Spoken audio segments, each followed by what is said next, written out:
Una niña corre desnuda por la carretera. Un francotirador vigila a sus víctimas desde un edificio en ruinas. Nubes negras cubren el paisaje desolado de unos pozos de petróleo. Tristeza en la mirada del que abandona su hogar. Fuegos de artificio en una noche de bombardeos. Es difícil recordar lo que no se ha visto. En las guerras siempre hay mucha desinformación, siempre hay mucha mentira, siempre hay mucha argumentación para intentar justificarla, porque realmente lo más difícil de la guerra es encontrarle justificación. Acaba de estallar quizás la batalla por Saigón. Son exactamente las 6:20 de la tarde, 28 de abril. Hace instantes tomó posesión el presidente Min. Ese tiroteo nos acaba de sorprender en la Rue de Tudor, en el centro de la capital. No sabemos de dónde procede, no sabemos lo que está ocurriendo. Javier, agáchate, agáchate. Más atrás.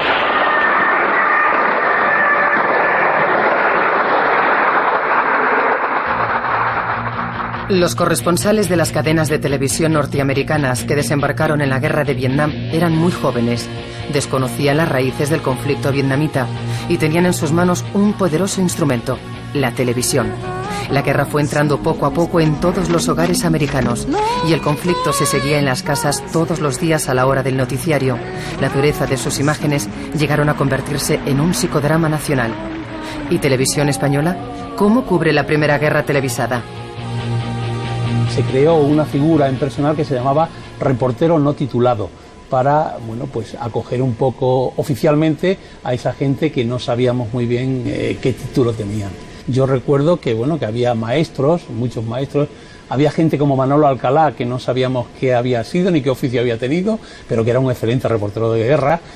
Había gente como Cuadra Salcedo, que todos sabíamos de dónde venía, pero había gente también como Diego Carcedo, que eran gente titulada en periodismo. Lo que sí es fundamental en los años 60 es que sepamos que este país vivía en una dictadura. En esta televisión había una gran censura, por lo tanto, la gente que se dedicaba a hacer la información nacional estaba muy coartada en su libertad. Entonces esta casa fue una gran escuela de reporteros internacionales, porque cualquier ventana abierta al extranjero era una ventana de aire fresco y la censura, lógicamente, como hablaban del extranjero, no decía nada. Haciendo un poco de memoria, creo que la primera vez que estuve en Vietnam fue en el año 69. Y estuve allí con Cuadra Salcedo y Juan Verdugo. Pienso que Vietnam no es que a los americanos se les fuera de las manos, sino que daban posibilidades de poder trabajar, ¿no? Nosotros llegamos a que nos dieron unos carnets, recuerdo unos carnets militares con rangos de coronel americano, por si el Vietcong nos hacía prisioneros, el que te trataran de otra manera, ¿no? La información era abierta por completo. Yo creo que fue la única gran guerra así de las que conocemos, al menos yo, en que las posibilidades estaban abiertas a lo que tú quisieras. Éramos conscientes, y siempre creo que los periodistas lo somos, de que nuestro trabajo tiene una repercusión social, y allí éramos conscientes de que esa repercusión social estaba haciendo de alguna manera que el mundo se mentalizase de que estábamos en una guerra completamente absurda, además de muy dramática.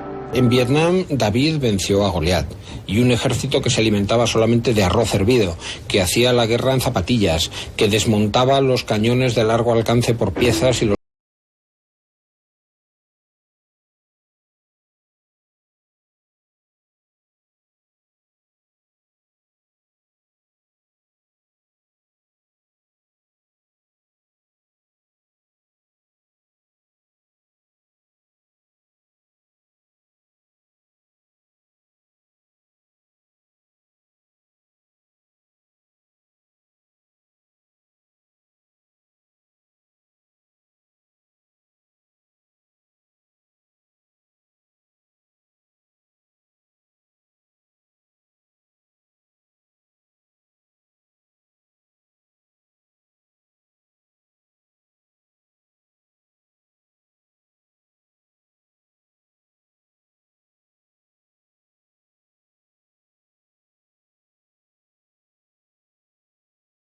Prueba de que aquello fue muy eficaz es que fue precisamente el presidente más beligerante, más belicoso que tuvieron los Estados Unidos en el siglo pasado, fue Richard Nixon, fue el que se precipitó, viendo que los votos estaban en peligro, a terminarla, y a terminarla de una forma bastante indigna para los norteamericanos, para el potencial militar norteamericano, para las tropas norteamericanas que se consideraban invencibles y que tuvieron que retirarse de Vietnam como un ejército derrotado.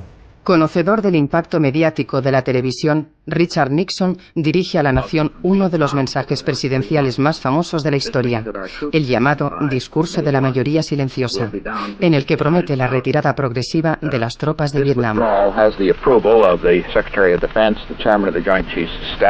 partir de los años 70, la presencia de televisión española en Vietnam es un hecho, pero las imágenes que se conservan nos sitúan en los 3 últimos meses del año 75, cuando comienza el llamado cerco a Saigón. Estamos en el centro de la capital. De aquí parten todas las carreteras importantes para el resto del país. Esto es una especie de la Puerta del Sol de Saigón. Vemos la gente acumulada en este lugar y a nuestras espaldas la carretera número 1 de Bien Hoa, Bun Tau, Xuan Lo. Hoy ha quedado cortada. 28 de abril, son exactamente ahora mismo las 5:15 de la tarde. Los teléfonos prácticamente no funcionaban. Entonces el sistema que utilizábamos era grabar las imágenes, grabar las crónicas en voz, a veces con mi presencia ante la cámara. Uno del equipo viajaba a Bangkok, porque tampoco había vuelos desde Saigón al resto del mundo, viajaba a Bangkok para allí facturarlas a España. Esas latas, sin revelar, las mandaban por avión, nos llegaban aquí a Prado del Rey, y en Prado del Rey, en el laboratorio que teníamos, se revelaba. Y la gente veía lo que había ocurrido, en el mejor de los casos, a la semana. El reportero mandaba vía Telex unas pequeñas indicaciones, y una montadora aquí en el sótano de la casa de la radio, bueno, pues daba un poco aquello, la forma que el reportero decía que más o menos debía de tener. Muchas veces no se sabía si una cosa venía delante o después, pero bueno, nadie lo sabía. La verdad es que lo que veíamos era la verdad para nosotros. Está amaneciendo el 29 de abril. Acabamos de vivir la noche más larga de Saigón hasta el momento y nos preparamos a vivir quizás el día más largo. Durante toda la noche los combates no han cesado. Resulta muy difícil ahora mismo saber qué es lo que está ocurriendo. Tras los extraños incidentes sucedidos en la tarde de ayer, tras la toma de posesión del nuevo presidente Minh. Nuestra televisión fue testigo de la entrada de los tanques T-54 en Saigón. La victoria del gobierno norvietnamita es una realidad, como también lo es la huida de todos los periodistas que han permanecido en la capital hasta el último momento. Van a empezar un plan de evacuación de los extranjeros que estaban en Vietnam. Nos dieron unas instrucciones en este sentido y dieron unas claves de cuándo iba a ser eso, y es que estuviésemos atentos a la radio de las Fuerzas Armadas de los Estados Unidos allí en Vietnam, y cuando escuchásemos que el locutor, en medio que era una programación casi siempre musical, pues decía: en estos momentos la temperatura en Saigón es de 200, no me acuerdo cuántos grados Fahrenheit, y sigue subiendo, y a continuación programasen la canción Navidades Blancas, cantada por Bing Crosby, que automáticamente saliésemos disparados hacia el punto que se nos había asignado. Caminamos bajo un calor enorme con las cámaras, llegamos allí, y entonces apareció un autobús viejo, destartalado, pero a recogernos para llevarnos al aeropuerto para evacuarnos en helicóptero hacia los barcos de la flota que estaban en Bun Tau. Esto para nosotros ha terminado, después de una mañana dramática vivida bajo una cantidad inmensa de disparos, de bombas por todas partes.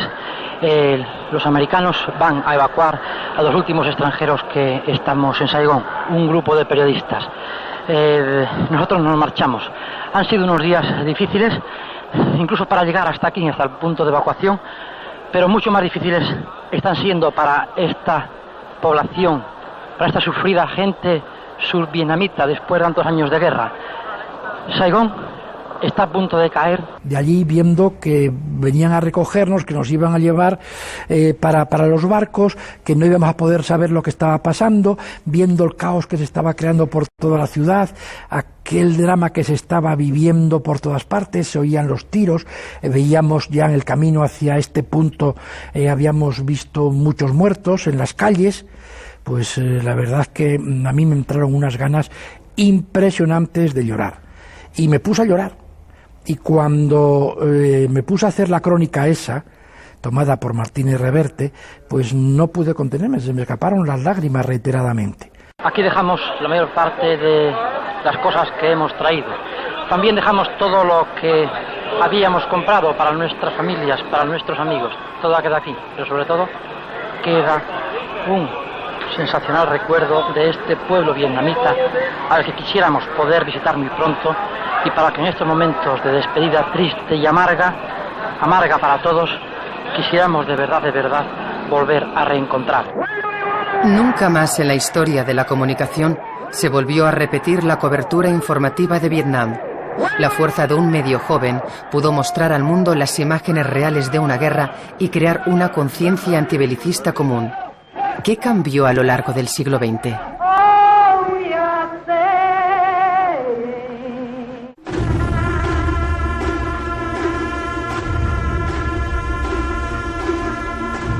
Hay un sector de prensa que cubre ese tipo de situaciones en las que se distancia de tal manera que parece que esté en una película, ¿no? Y bueno, yo realmente creo que eso nunca se puede ver como una película porque no es una película, es decir, la gente muere de verdad, ¿no? Y sufre de verdad. Acaba de producirse una gigantesca explosión. Mira el humo allí, mira el humo allí. Vamos por atrás, Eduardo.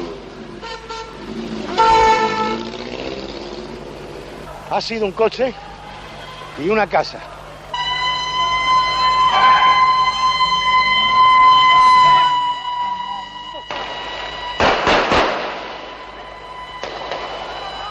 Ponte detrás del coche, Eduardo. Ponte.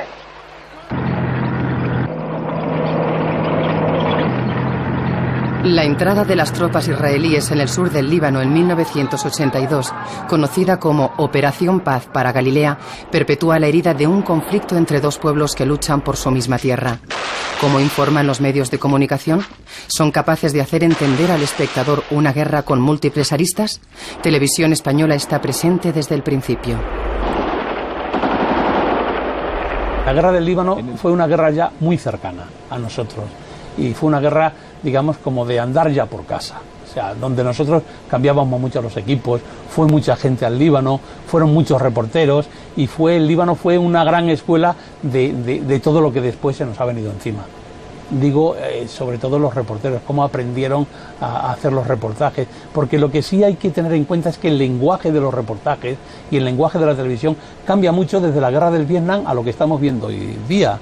Esto es Beirut Oeste, una parte de la capital del Líbano cercada por 30.000 soldados judíos desde hace mes y medio. Un lugar donde la tensión y la muerte es un hecho cotidiano. En los días más dramáticos, durante 15-18 horas ininterrumpidas, se han abatido sobre esta ciudad miles de proyectiles, de morteros, bombas incendiarias y de fragmentación, misiles Grad y Sager, en número difícilmente calculable. Una bomba cada 2 segundos, 30 bombas caen en la ciudad cada minuto. El Líbano era una guerra completamente distinta que la de Vietnam, por ejemplo. ¿Por qué? Porque Vietnam era una guerra abierta, o sea, en un campo, y Beirut era una guerra callejera. Entonces era muy difícil. ¿Por qué? Porque tenías que tener 44.000 pases, desde Kataeb, chiitas, sunitas, los drusos, o sea, tenías que llevar un montón de acreditaciones en tu bolsillo.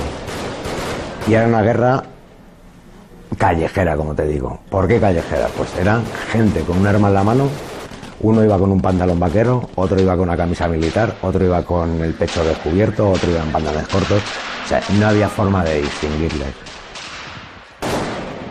Dadas las buenas relaciones de España con Arafat, el que no había relaciones diplomáticas entonces con Israel, España tenía una posición, o sea, pues bueno, más pro-palestina, y eso nos permitió movernos por el oeste, que era la zona donde ellos estaban, bueno, pues más o menos colocados. El contacto entonces con los palestinos significaba que podíamos hacer, bueno, pues historias humanas, puesto que teníamos contacto no solo con los combatientes, sino pues con las familias.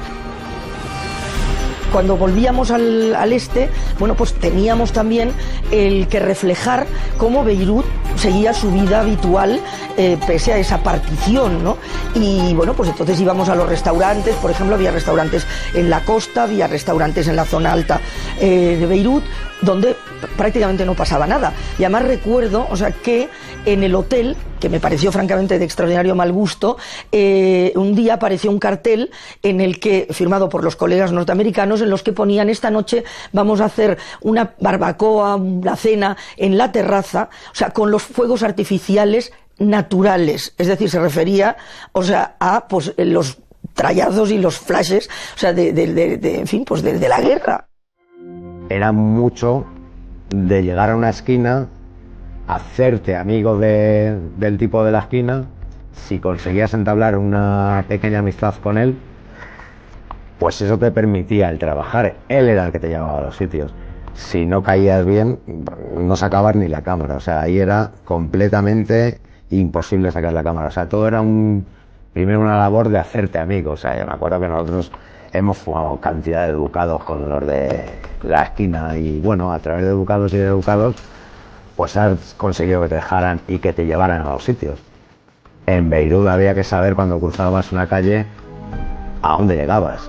Luego tenías la famosa línea verde, pues que quieras que no, todos los días que estuvieras allí tenías que cruzarla cientos de veces.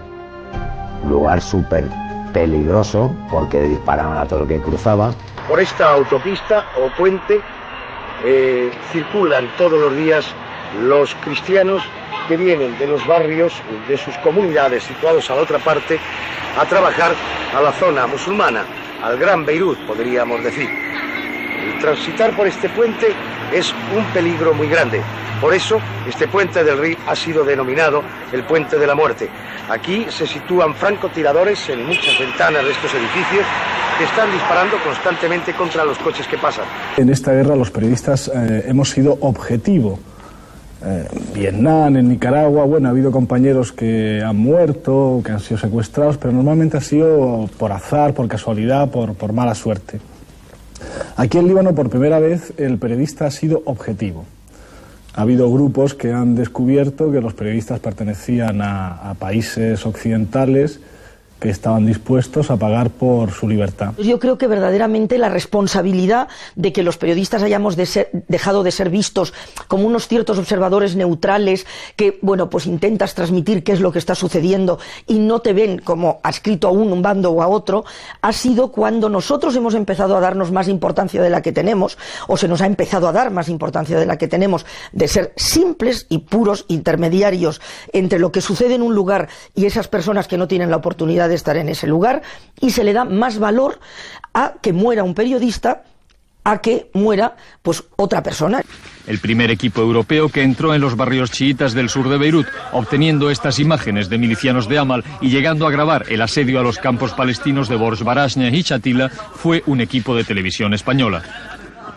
En el asedio a Borj Barashne, la casualidad hizo que el equipo de Informe Semanal estuviese grabando estas imágenes cuando un francotirador palestino abrió fuego. Nuestro cámara solo comprendió lo cerca que había pasado la bala al visionar después, ralentizadas, las imágenes. En la cobertura del Líbano, para mí la imagen que tengo en mi retina y que no se me olvidará nunca fue el momento real de la salida, de la expulsión de los palestinos de Beirut, en la que, bueno, pues cuando montaron a todas esas familias y a todas, que en la que ya digo había una parte de combatientes, pero había pues muchos, había niños, había mujeres, etcétera, en esos camiones, y los llevaron hacia el puerto para meterlos en un transbordador y trasladarlos a Chipre. Nosotros estuvimos dentro de uno de esos camiones, fuimos de los pocos equipos que pudieron subir a esos camiones, y era claro, vivir por una parte, un poco el desgarro de esa gente que abandonaba lo que tenía, lo que había sido durante pues, mucho tiempo su hogar. Este es exactamente el punto donde termina el área controlada por los palestinos y otras fuerzas de izquierda musulmanas. Aquí pasan exactamente los camiones que van a llevar a los palestinos hasta los barcos que les sacarán de Beirut. Y aquí empieza también el control de las fuerzas multinacionales, que en este momento son francesas. Han llegado esta madrugada, hoy es día 21 exactamente, y van a estar aquí controlando la evacuación sin poder intervenir. En cualquier momento en que haya un problema deben retirarse. Mientras descendíamos hacia el puerto, iban disparando al aire. O sea que era un ruido ensordecedor de disparos, iban cayendo los casquillos que habían sido disparados al aire sobre el camión, ¿no? Y que te tocaban y te quemaban, porque cuando te tocaban, pues claro, bajaba todavía la bala muy, muy caliente. Entonces era una mezcla, ya digo, de algo que parecía que no era real, que era como algo que ocurría a tu alrededor, pero en el que tú te sentías que no tenía que ver, porque claro, tú no formabas parte de ese drama, pero sin embargo estabas totalmente metido personalmente en él y tenías que mantener la suficiente distancia, ¿no? Y calma, o sea, para, bueno, pues ejercer tu labor de informador, de no involucrarte más allá en fin, de lo que creo que es imposible dejar de involucrarse si tienes un mínimo de sensibilidad como persona, ¿no?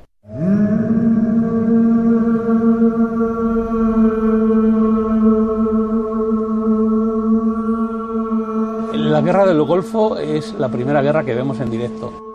Yo no diría tanto que marca la inmediatez, la guerra del Golfo. Lo que marca es una forma diferente de hacer la información. Finalmente, Irak ha pasado de las amenazas de los últimos días a los hechos. Esta madrugada, tropas y tanques iraquíes emprendían la invasión de Kuwait. Las acusaciones iraquíes contra Kuwait de extraer petróleo de su territorio y de mantener a la baja el precio internacional de los crudos parecía que iban a ser solucionadas por la vía diplomática con la mediación de Arabia Saudí y de Egipto.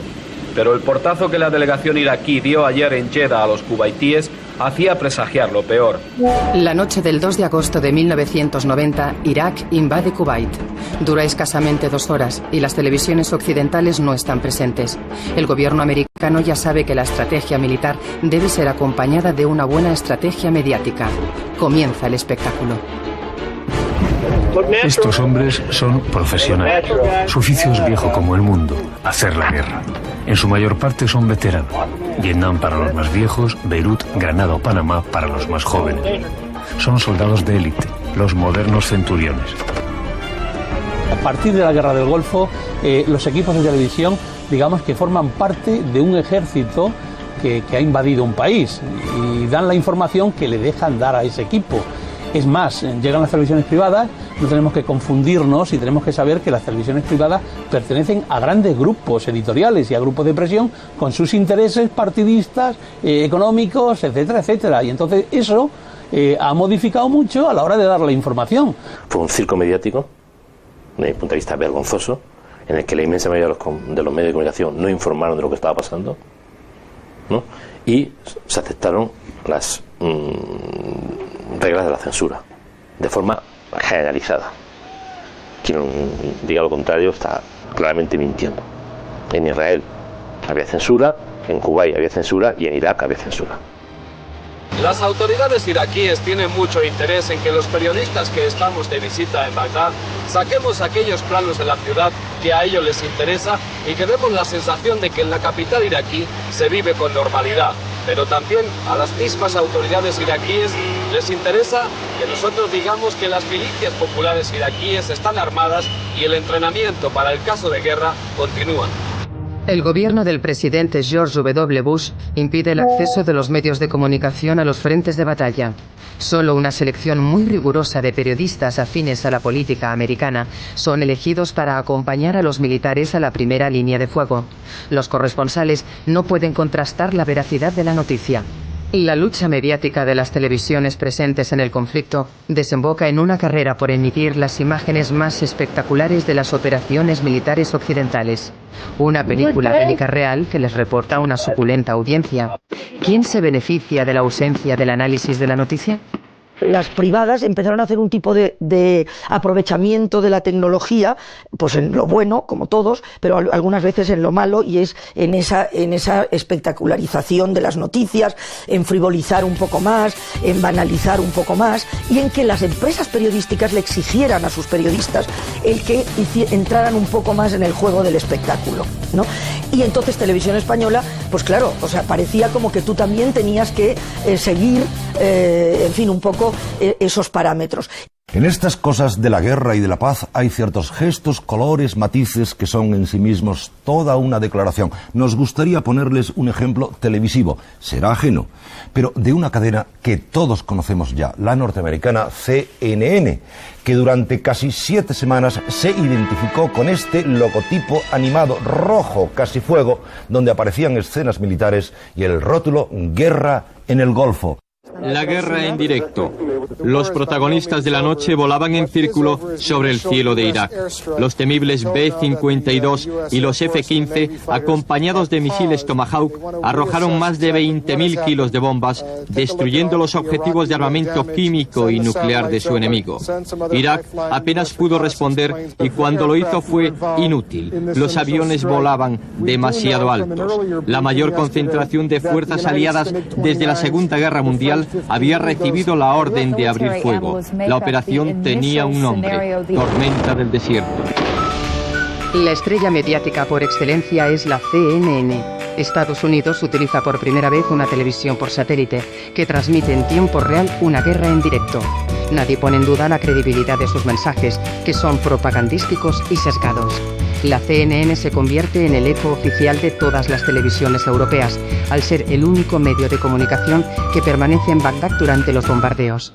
Los corresponsales occidentales son expulsados y no quedan testigos independientes. El cerco informativo se consigue en un conflicto de repercusión internacional. La primera guerra del Golfo es cuando se empieza a poner de moda el que tienes que llevar un teléfono satélite. Si el que no tenía un teléfono satélite, pues no trabajaba, cosa que era una auténtica locura. ¿Por qué? Pues porque tenías que ponerlo ahora, porque te daban un cuarto de hora de que usaras el teléfono, pero tenías que tener un tipo al lado tuyo del ministerio oyendo lo que decías. Si no le gustaba, te desenchufaba el cable y te cortaba la comunicación. Los periodistas tenían que mostrar sus montajes a los censores israelíes, americanos o árabes, o por supuesto iraquíes. Todo el mundo se tiene que acordar de aquellas imágenes en verde que aparecían de malísima calidad, de ínfima calidad, de los bombardeos contra Irak, especialmente contra Bagdad, en el que solamente aparecía la nebulosa de los proyectiles volando por el espacio, pero no se concretaba en víctimas, porque además los iraquíes tampoco querían sacar las víctimas, porque eso también para ellos era como aceptar que estaban siendo vapuleados, ¿no? Entonces, en el fondo, la imagen de la guerra de Irak, de aquella guerra, es la no imagen. Los medios oficiales de comunicación, tanto iraquíes como americanos, no analizan el fondo del conflicto.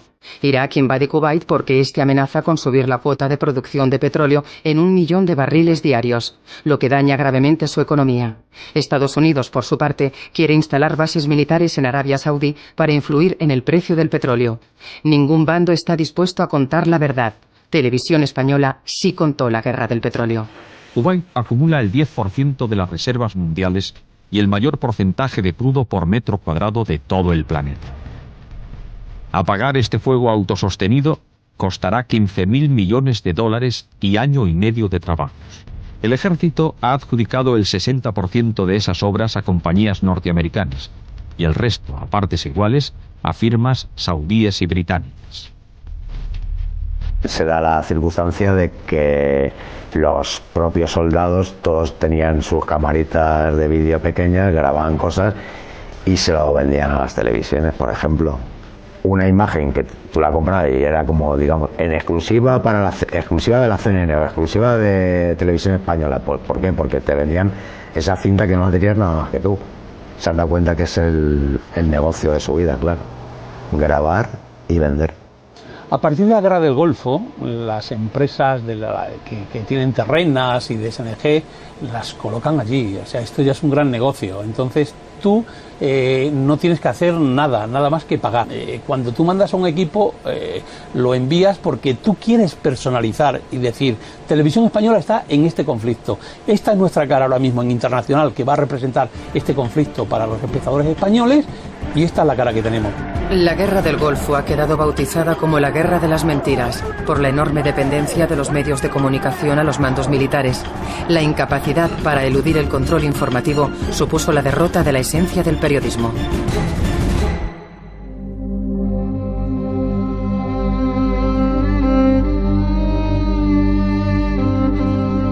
Todos los ejércitos y todas las milicias y todos los bandos tienen claro que de las primeras cosas que hay que hacer en un conflicto, además de controlar o desactivar el poder político establecido, es tapar la boca a los periodistas, más que a los periodistas, a los medios de comunicación. En Belgrado, capital serbia y federal, se han registrado hoy manifestaciones contra lo que muchos serbios consideran renacimiento del fascismo croata. Los manifestantes exhibieron pancartas y velas en recuerdo de los serbios asesinados por los croatas nazis durante la Segunda Guerra Mundial. La política informativa de la televisión serbia y croata marca un clima de opinión beligerante previo al conflicto yugoslavo. La televisión serbia culpa a los eslovenos de fascistas y a los croatas de Ustachis, aliados de los nazis durante la Segunda Guerra Mundial. Para la televisión croata, los serbios son Četniks, comunistas de la vieja Yugoslavia.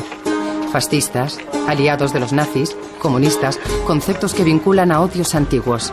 Tanto Milosevic como Tudjman saben del poder de la propaganda en la televisión y preparan el enfrentamiento entre pueblos que han convivido pacíficamente durante años. Veníamos de la guerra del Golfo, como he dicho, pues muy tocados desde el punto de vista profesional.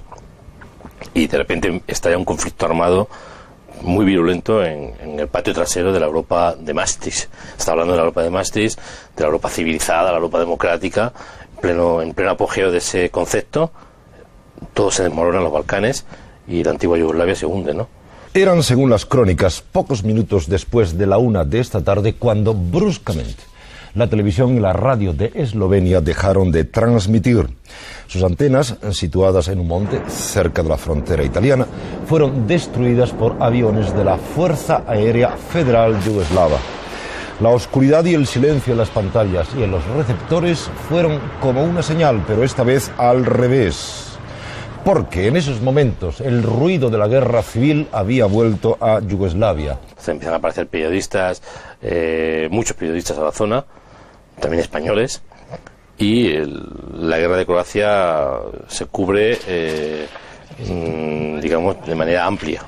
Pero aquí hay que también establecer claramente una diferencia, ¿no? Muchos periodistas en los hoteles y en las capitales, en Zagreb, y muy pocos periodistas, escasos periodistas, en las zonas conflictivas, donde había muertos. La guerra en Croacia es una guerra de combates furiosos, de violentos tiroteos, de choques inesperados en los que cualquier frente puede derrumbarse de pronto y donde todo el mundo, periodistas incluidos, tiene que echar a correr para salvar la piel. Esta guerra la cubrimos desde el lado croata, por lo que ignoramos qué sucede exactamente al otro lado. Durante la guerra, los croatas se vuelcan con los periodistas extranjeros y les proporcionan centros de prensa en las principales ciudades. Les interesa mostrar a las televisiones occidentales su debilidad bélica. La simpatía internacional hacia los croatas y la antipatía hacia los serbios se mediatiza en las televisiones occidentales. Los serbios no colaboran con los medios de comunicación extranjeros y sus mensajes se dirigen a su propio pueblo. ¿Por qué? ¿Son más manipulables? Los croatas ganan la batalla de la propaganda mediática. En 1992, la guerra se extiende a Bosnia-Herzegovina, una república mayoritariamente musulmana, donde existe el mayor grado de mezcla étnica. La guerra de Bosnia empieza primero con unas elecciones muy cubiertas, después empiezan las tensiones, empiezan a irse los periodistas porque las cosas empiezan a poner muy serias, y esto hay que decirlo claramente, cuando un conflicto empieza a haber muertos, y sobre todo si hay periodistas muertos, la debacle es absoluta. Como esta, en el Hotel Holiday Inn, la residencia de los reporteros que cubrimos esta guerra, cuya fachada se parece a un cartón de bingo con cada día más números tachados. Yo creo que el enviado especial tiene que tener claro que él no es el responsable de contar toda la guerra. Es imposible. O sea, si tú estás en Sarajevo, estás en una esquina de Sarajevo, no estás en todo Sarajevo y mucho menos no estás en toda Bosnia. El enviado especial lo que tiene que hacer es contar lo que ve.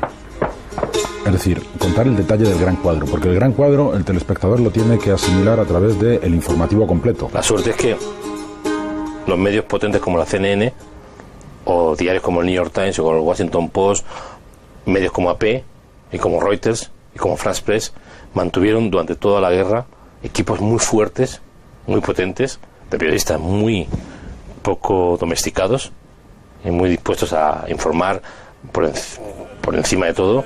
Los medios de comunicación occidentales muestran la batalla de Srebrenica, las masacres del mercado de Merkala, las violaciones sistemáticas, todo un crescendo para justificar la intervención militar de la OTAN en Bosnia.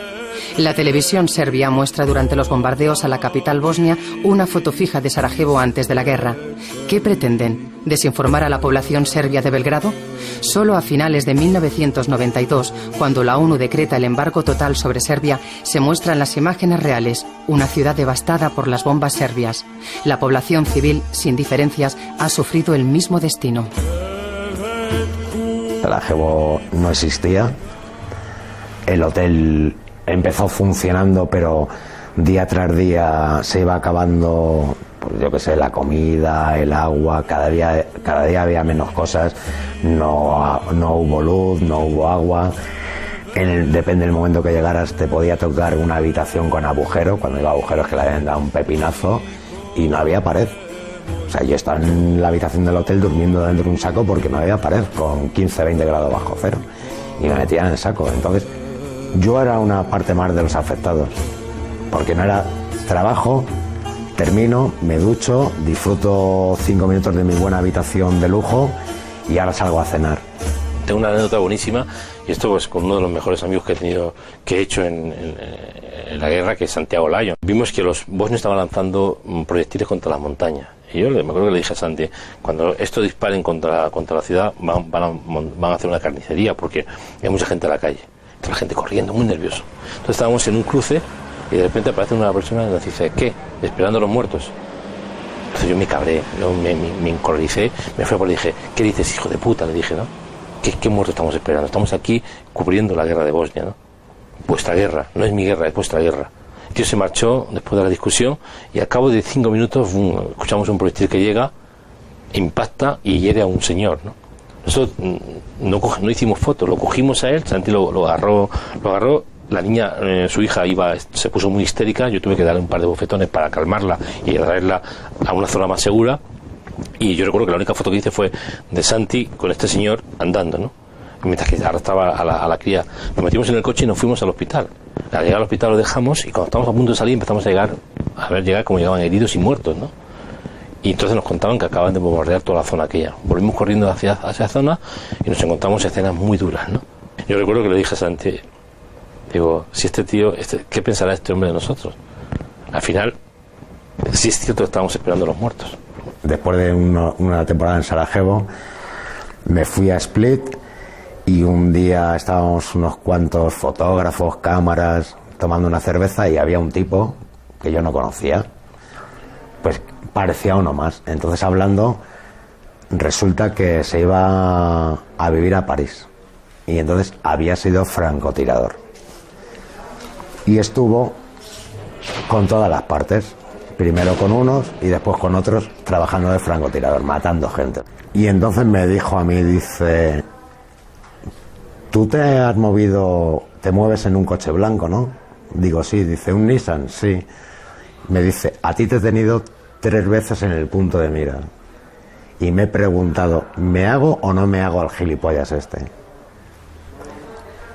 Sinceramente, o sea, yo me quedé que lo único que le supe contestar le dije, está claro que no te hiciste al gilipollas este, pero de verdad no es contarlo, es cómo se te queda el cuerpo. Estás viendo a la persona que ha tenido tu vida en un clic.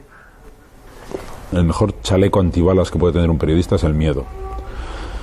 A mí si un periodista me dice que no tenía miedo, o no me lo creo, o es un inconsciente, y puede que acabe mal.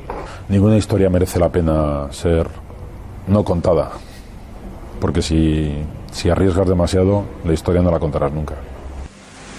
La última palabra de toda crónica de guerra no la tiene el último disparo, la tiene el tiempo. Quizá la OTAN y la Unión Europea Occidental intervengan más a fondo en el futuro. Quizá la ayuda humanitaria llegue libremente por fin. Quizá el día 3 en Ginebra Serbia acepte el fin de la matanza. Quizá.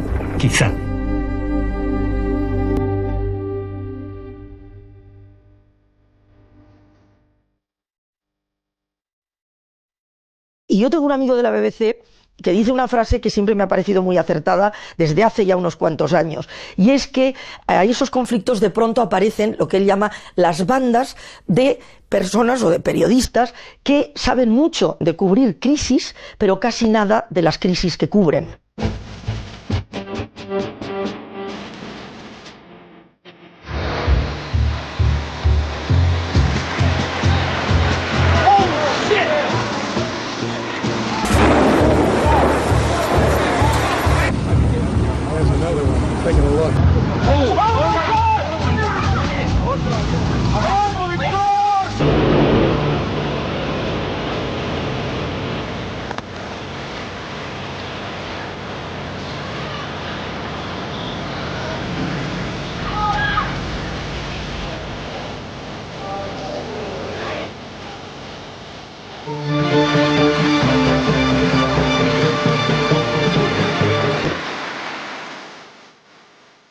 El 11 de septiembre, bueno, pues está claro que marcó, ¿no?, evidentemente un hito en las coberturas también de los conflictos. Me llamó el director de Internacional y entonces me dijo, el director de Informativos dice que intentes ver si puedes llegar de alguna manera a Estados Unidos, o sea, Nueva York, puesto que tú conoces bien Estados Unidos, para reforzar.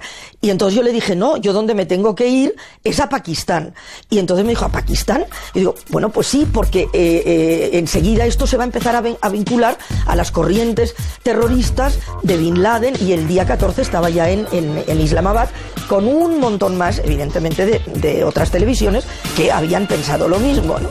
Y entonces estábamos ahí y francamente era, vamos, el ejemplo claro del circo mediático que se suele montar ahora en este tipo de situaciones, ¿no? Donde es dificilísimo trabajar por una parte porque los implicados, es decir, los bandos, no te dejan tener acceso directo o lo más directo posible a los acontecimientos, y una presión por estar entrando en directo continuamente, cuando entonces te recorta el tiempo que tienes para poder verdaderamente estarte enterando de lo que sucede, y luego esa pues absoluta obsesión, ya digo, por buscar el impacto, o sea, por encima, o sea, del fondo de la información, ¿no?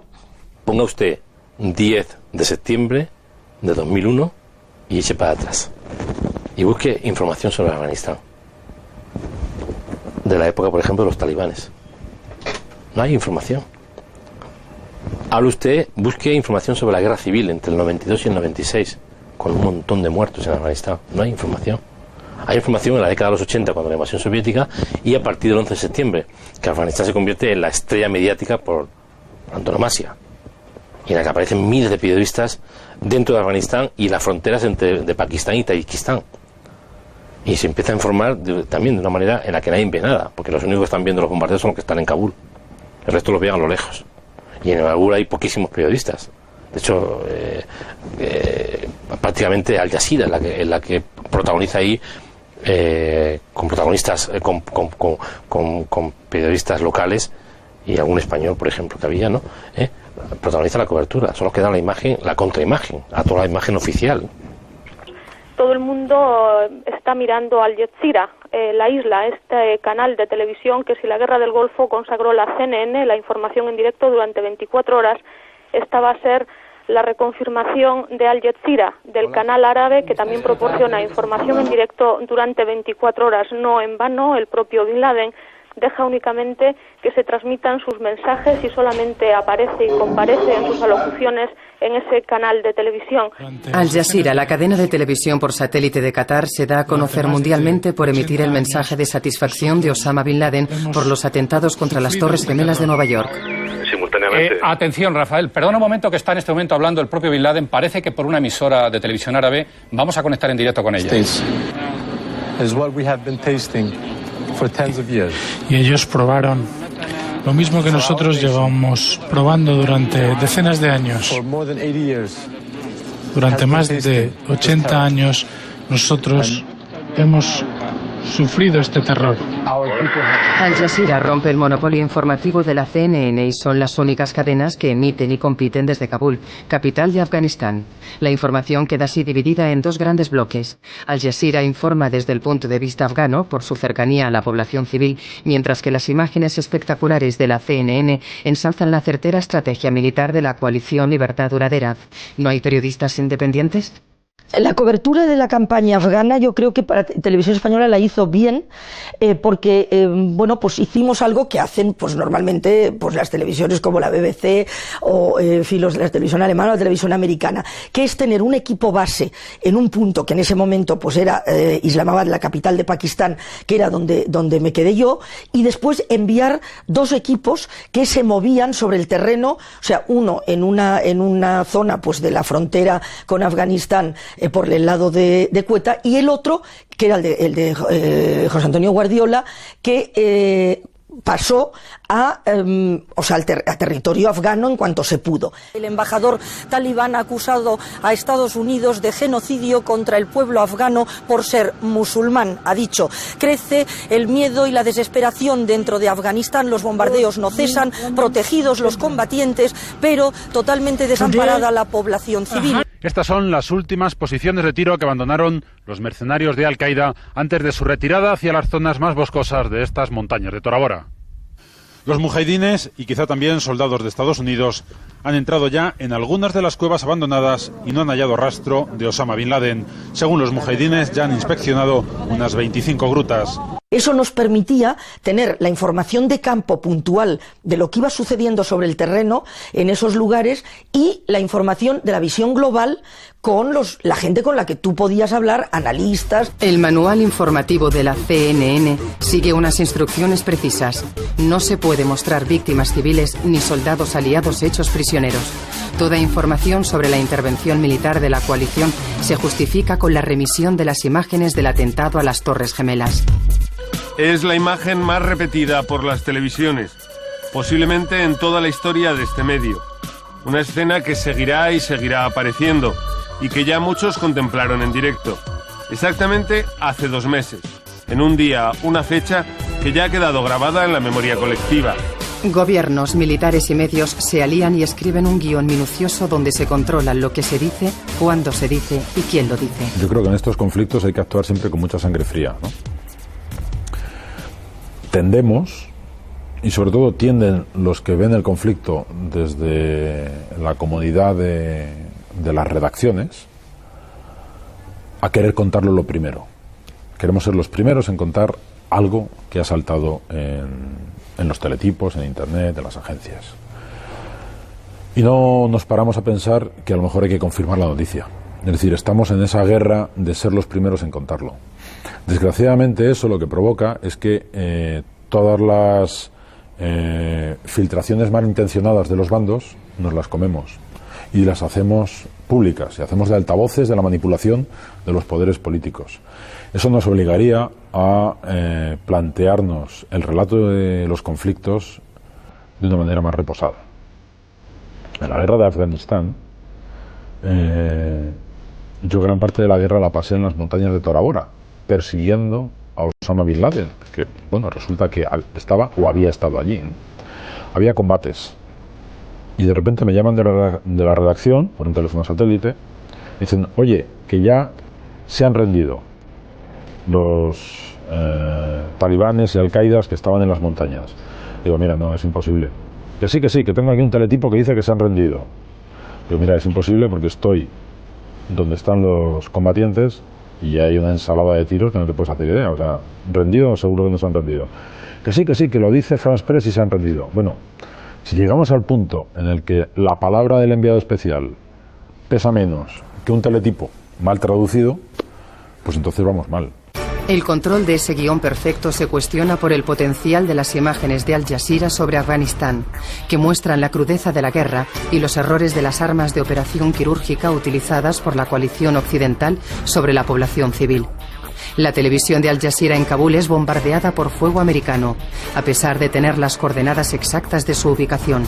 Uno de los bloques informativos deja de existir y millones de espectadores, escépticos con la versión occidental, no pueden contrastar el curso de la guerra.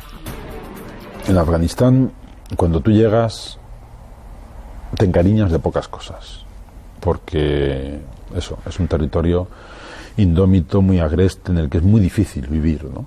Y los afganos llevan allí muchos años y ninguna potencia ha entendido que eso es indómito, que nadie va a controlar Afganistán. Pero ves que los talibanes, hay verdaderos criminales y asesinos en su cúpula, pero ves que los mujahidines de Masud y de otros muchos tienen también sus verdaderos criminales y asesinos, y que los señores de la guerra de los mujahidines, que se suponía que eran los libertadores, son verdaderos genocidas. Entonces no hay posición ideológica. O sea, ahí la ideología te la sacas del bolsillo y la tiras, porque ahí lo único que ves es un pueblo que vive torturado por continuas guerras, de enfrentamientos tribales y simplemente por el cultivo del opio y por motivos económicos y porque es el gran juego del que se hablaba hace muchos años, y lo sufren los ciudadanos civiles.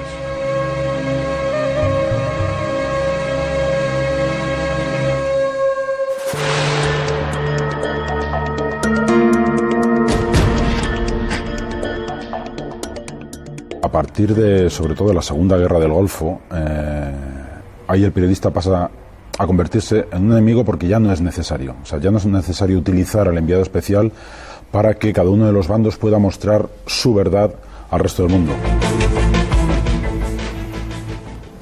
El presidente Bush lanzaba el ultimátum a Saddam Hussein la pasada madrugada. Tiene 48 horas para abandonar el país o hará frente a una guerra. Es el final del plazo marcado por la cumbre de Azores, esa reunión donde se reafirmó el vínculo transatlántico y el compromiso de la seguridad frente a la impunidad del régimen iraquí. Si se cumple el plazo sin una renuncia de Saddam, una tormenta de fuego y de acero, oleadas de misiles de crucero y bombas guiadas por láser caerá sobre Bagdad y las principales ciudades iraquíes, dicen que el más intenso de la historia militar. Meses antes de la invasión a Irak se despliega el tablero de la información.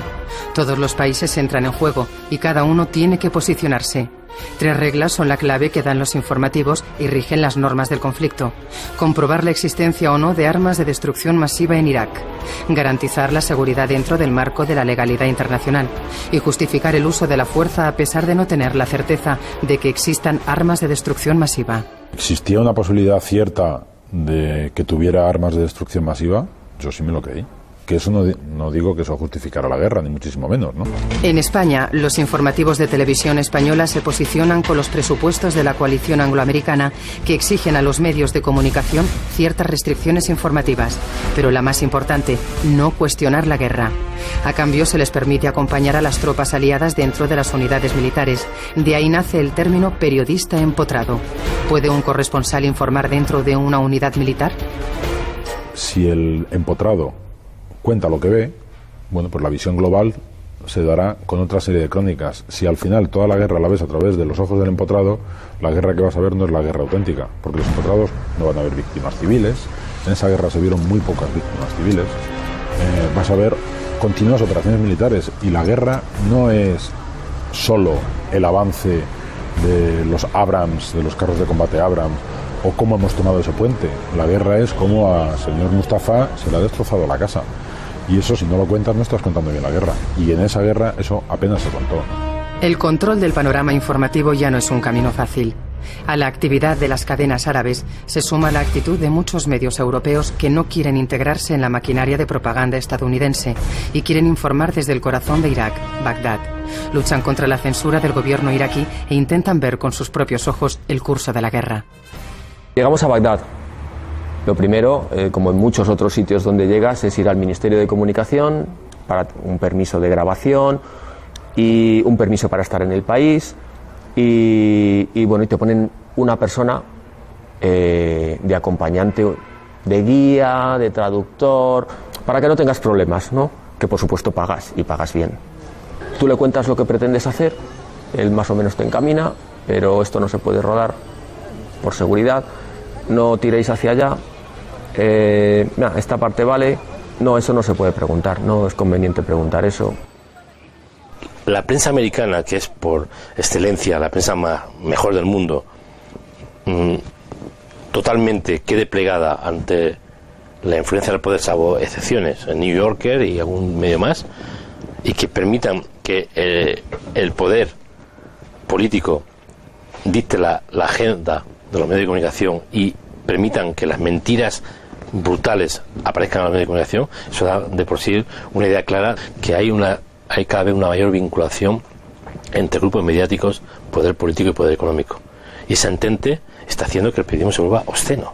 La noche del primer bombardeo saltamos de la cama, claro, aquello empezó a temblar el hotel, uno se fue a una terraza con una de las cámaras a rodar y el otro a montar rápidamente con Ángela la videoconferencia para decir estamos aquí y están bombardeando Bagdad. Las sirenas antiaéreas comienzan a sonar en Bagdad. Ahora mismo vamos a pasar a una cámara externa, voy a salir al balcón, voy a perder la comunicación, el retorno con vosotros y desde allí os voy a ir explicando lo que se va viendo desde el balcón. Vais a tener que perdonar que las imágenes van a ser en blanco y negro.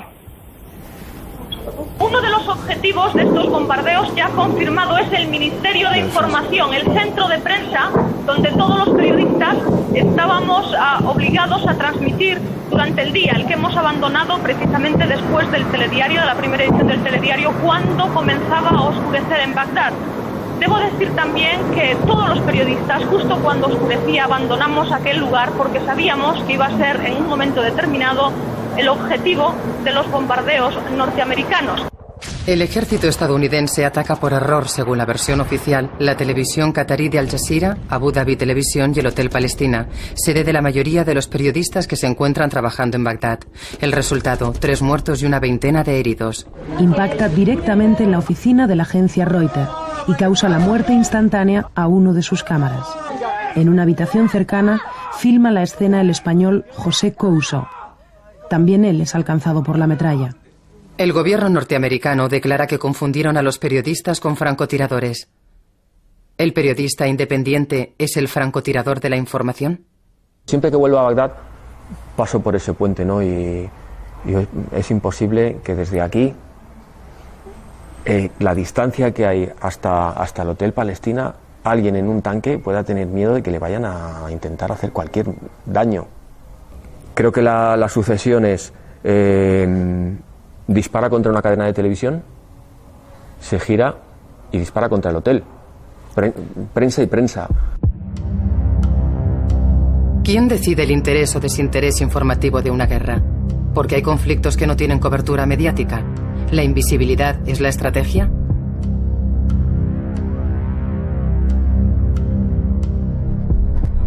La guerra no aleja a los ciudadanos de la pantalla de televisión. Al contrario, es un buen negocio mediático.